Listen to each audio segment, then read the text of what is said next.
আসসালামু আলাইকুম প্রিয় ভিউয়ার্স, আশা করছি আপনারা সবাই ভালো আছেন। আমিও আল্লাহর রহমতে এবং আপনাদের দয়ায় ভালো আছি আলহামদুলিল্লাহ। আজকে আমি আবারও ইংরেজি ক্লাসে ঈদ পরবর্তীতে আপনাদের স্বাগত জানাচ্ছি। কথা না বাড়িয়ে চলুন আমরা ক্লাসে অ্যাটেন্ড করি। লেটস গো।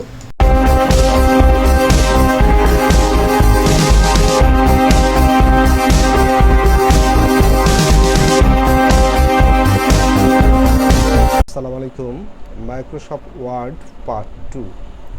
প্রথমে আমরা দেখছি আমরা কিছু কিবোর্ড শর্টকাট মেনু এখানে লিখেছি।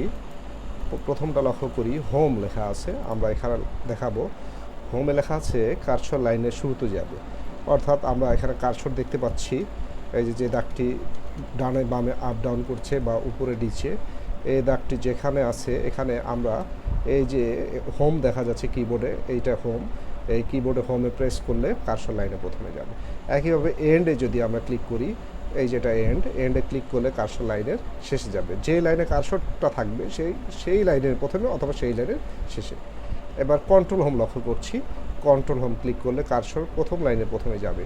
আমরা এখানে লক্ষ্য করে দেখি কন্ট্রোল হোম, কন্ট্রোল প্রেস করে রেখে হোম একবার ক্লিক করে প্রথম লাইনে পৌঁছে যাবে। একইভাবে কন্ট্রোল এন্ড ক্লিক করলে শেষ লাইনের শেষে চলে যাবে। এবার আমরা শিফট হোম, লাইনের প্রথম পর্যন্ত সিলেক্ট হবে।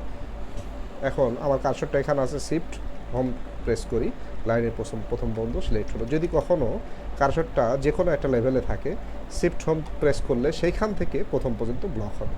আর যদি আমরা শিফট এন্ড ক্লিক করি, সেখান থেকে লাইনের শেষ পর্যন্ত ব্লক হবে। যদি এখানে থাকি, শেষ পর্যন্ত এখানে হবে। একইভাবে যদি আমরা লাইনের এই জায়গাতে থাকি, শিফট হোম ক্লিক করলে লাইনের ওইখান থেকে বামের দিকে ব্লক হবে। হোম ক্লিক করলে লাইনের বামের দিকে, আর এন্ড ক্লিক করলে লাইনের ডানের দিকে। এটা মনে রাখতে হবে, ব্লক হবে। কন্ট্রোল শিফট হোম ক্লিক করলে লাইনের প্রথম পর্যন্ত ব্লক হবে। আর কন্ট্রোল শিফট এন্ড ক্লিক করলে লাইনের শেষ পর্যন্ত, লাইন বলতে ডকুমেন্টের পর্যন্ত এবং ডকুমেন্টের শেষ পর্যন্ত কন্ট্রোল শিফট হোম করা, অর্থাৎ যে কটা লাইন লেখা আছে সম্পূর্ণকে বোঝাবে। তাহলে আমরা শিফট এন্ড এবং shift home, control shift home, control end এগুলো ব্যবহার শিখলাম। কন্ট্রোল শিফট এন্ড আরেকবার আমরা দেখি। হোম দ্বারা কি বোঝাচ্ছি? হোম দ্বারা লাইনের প্রথমে, এন্ড দ্বারা লাইনের শেষে। আবার কন্ট্রোল হোম দ্বারা প্রথম লাইনের প্রথমে, কন্ট্রোল এন্ড দ্বারা শেষ লাইনের শেষে। শিফট হোম দ্বারা ওই লাইনের প্রথম পর্যন্ত, শিফট এন্ড দ্বারা ওই লাইনের শেষ পর্যন্ত সিলেক্ট হওয়া। কন্ট্রোল শিফট হোম দ্বারা প্রথম লাইনের প্রথম পর্যন্ত ব্লক, এবং কন্ট্রোল শিফট এন্ড দ্বারা শেষ লাইনের শেষ পর্যন্ত ব্লক বা সম্পূর্ণ রকম। এবার আমরা লক্ষ্য করব অ্যারো কি। এই যে অ্যারো কি দেখতে পাচ্ছি, লেফট অ্যারো কি ক্লিক করলে বামে যাবে, রাইট অ্যারো কি ডানে যাবে, আপ অ্যারো কি দিলে উপরে যাবে, ডাউন অ্যারো কি দিলে নিচে যাবে। এরপরে আবার লক্ষ্য করে দেখি, এখানে লক্ষ্য করি অ্যারো কির ব্যবহার দেখলাম। শিফট লেফট অ্যারো কি, এখানে শিফট ধরে লেফট অ্যারো কি প্রেস করলে বামে ব্লক হবে। একইভাবে শিফট প্রেস করে রেখে রাইট অ্যারো কি প্রেস করলে ডানে ব্লক হবে। শিফট প্রেস করে আপ অ্যারো কি দিলে উপরের দিকে ব্লক হবে। একইভাবে শিফট প্রেস করে ডাউন অ্যারো কি প্রেস করলে ডাউনের দিকে বা নিচের দিকে সিলেক্ট হবে। ব্যাক স্পেস আমরা এখানে লক্ষ্য করি আগে কিবোর্ডের এই যে এটা ব্যাক স্পেস, এই ব্যাক স্পেস যদি প্রেস করি একটা করে ডিলিট হবে বামের দিকে।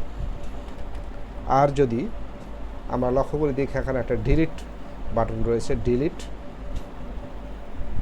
এই ডিলিট বাটনটা এই যে এখানে রয়েছে।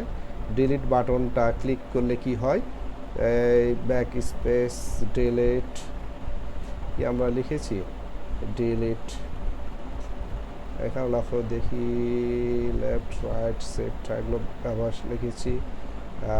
স্পেস ব্যাক স্পেসের পর আমরা এখানে লিখব ডিলিট, ডিলিট, ডিলিট প্রেস করলে আমরা আগে বাংলা লেখা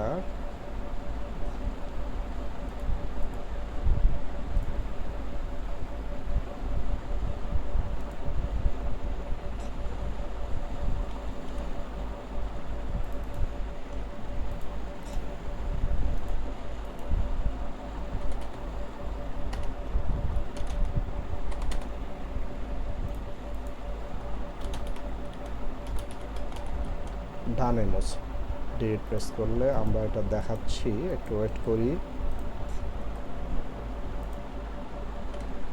আমরা বন্ধ করে দিই, কার্সর এখানে রয়েছে, ডিলিট যদি প্রেস করি ডানের অক্ষরটা মুছে যাবে, এইভাবে মুছতে থাকলে ডানে মুছতে থাকবে, আর ব্যাক স্পেস প্রেস করলে বামের দিকে মুছতে থাকবে। ডিলিটের ব্যবহার শিখলাম। স্পেস বার, আমরা এই বাক্যটা লেখার পরে যদি একবার স্পেস বার চাপ দিই তাহলে একটা গ্যাপ হবে, তারপর আমরা আবার নতুন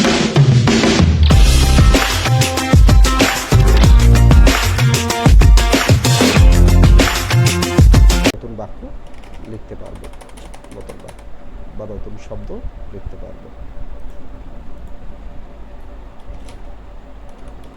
করিব ইজ কামিং, ফুল স্টপ, একবার স্পেস চাপতে হবে, একবার স্পেস বার। স্পেস বার কোনটি আমরা কিবোর্ডে এখানে লক্ষ্য করি, এই যে একটা স্পেস বার, এখানে একবার প্রেস করলে একটি স্পেস বা গ্যাপ হয়ে যাবে। স্পেস বারের ব্যবহার শিখলাম। এবার আমরা দেখব ইনসার্ট।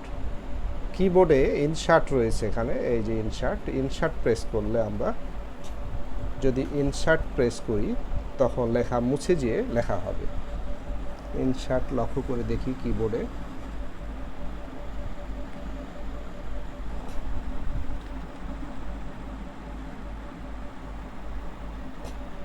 কিবোর্ডে যদি ইনসার্ট মেনু থাকে সেটা প্রেস করলে লেখা লিখতে থাকলে একটা লেখা মুছে যাবে আর একটা লেখা হতে থাকবে। এবার আমরা দেখি পেজ আপ। পেজ আপ করলে পাতা উপরের দিকে দেখাবে, ডাউন করলে পাতা নিচের দিকে দেখাবে। নাম লক, এখানে যদি কোনো সংখ্যা লিখতে চাই, কিবোর্ডে যে সংখ্যাগুলো আছে, এই যে এখানে সংখ্যাগুলো দেখা যাচ্ছে, কিবোর্ডের মধ্যে এখানে নাম লক কথা লেখা আছে, নাম লক যদি প্রেস করা থাকে নাম লকটি, তাহলে কিন্তু সংখ্যা লিখলে লেখা হবে না, আর নাম লকটা অন করা থাকলে এখন সংখ্যা লিখলে লেখা হবে, এটা লক্ষ্য রাখতে হবে। এরপর নাম লকের পর আমরা লক্ষ্য করব ক্যাপস লক। এখন আমরা এখানে যে কোনো লেটার লিখলে স্মল লেটার লেখা হচ্ছে। কিবোর্ডে ক্যাপস লক নামে একটা সুইচ রয়েছে, যে ক্যাপস লক, এই সুইচটা প্রেস করলে, এই সুইচটা প্রেস করার পর যদি আমরা লিখি ক্যাপস লক সুইচ প্রেস করলাম, এখন লিখলে সবগুলো লেটার ক্যাপিটাল লেটার হবে। আবার যদি স্মল লিখতে চাই ক্যাপস লক বন্ধ করে লিখলে স্মল লেটার হবে। এই হলো ক্যাপস লকের ব্যবহার। এবার আমরা লক্ষ্য করব ক্যাপস লকের পরে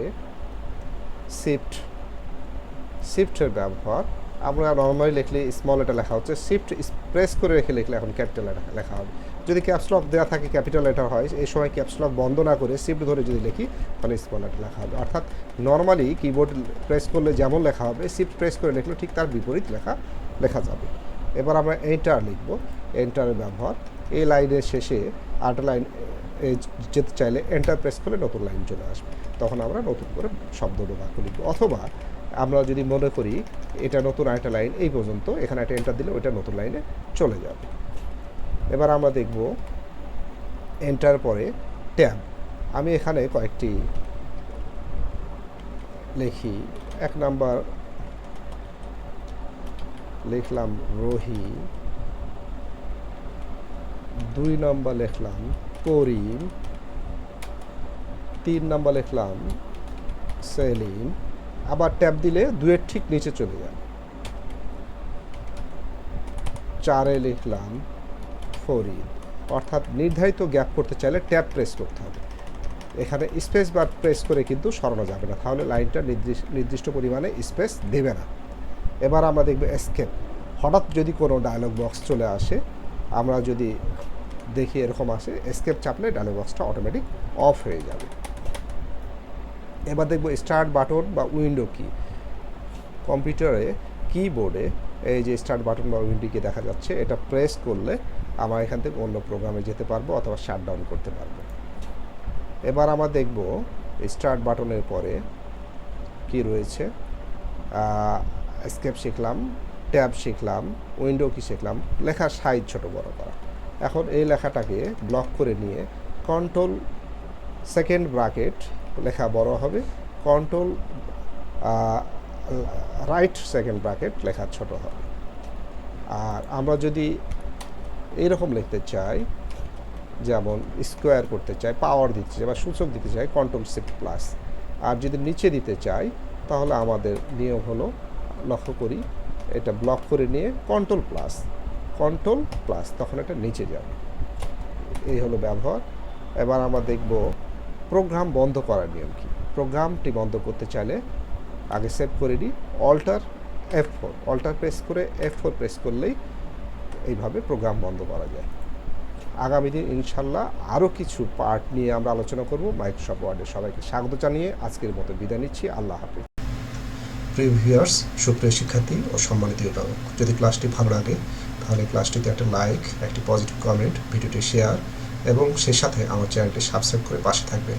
ইনশাল্লাহ অতি শীঘ্রই অন্য কোনো প্রয়োজনীয় ভিডিওতে আবারও আপনাদের সামনে হাজির হব। সেই পর্যন্ত সবাই ভালো থাকবেন, অন্যকেও ভালো রাখবেন। আল্লাহ হাফেজ।